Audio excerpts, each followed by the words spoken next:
Good afternoon, my name is María Belén Congo and my partner's name is Michael Jara.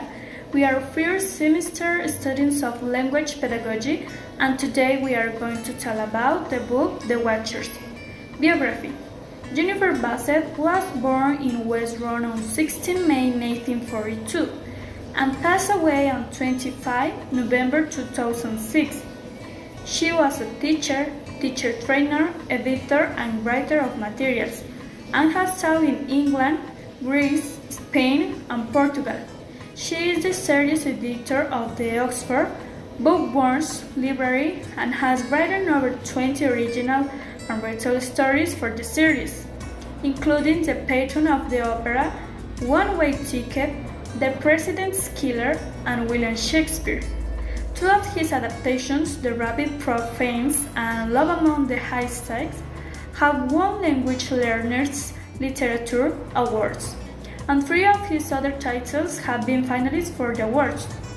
He has created a new sub-series called Bookworms War Stories, which are collections of short stories written in English from around the world.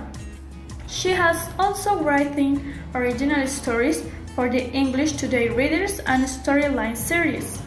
Jennifer is co-series advisor with H.G. Widow for the Oxford Bookworms Collection volume of unadapted short stories for advanced learners.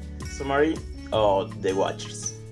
The plot of the book The Watchers, written by Jennifer Bassett, is about a history of gods and humans.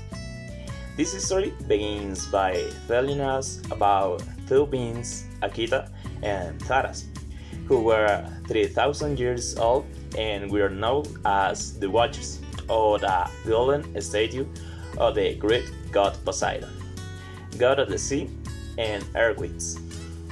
Later, we are told about two brothers, Jim and Estelle, who together with a friend named Nikos decide to go to Naxos to explore caves. They spend 3 days in the caves, crossing rivers, stones, and rooms.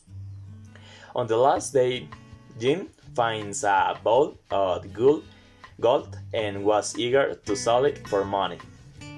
Stella, who had been scared of the place and the history of Poseidon, tells Jim to leave that bowl, as it doesn't belong to him and it's dangerous. On some occasions, she told them to leave the place because they hear stranger noises. However, they ignore her. The watchers who hear the three young men approach the statue of Poseidon didn't hesitate to call him, and immediately there was an earthquake that covered the place completely with huge stones.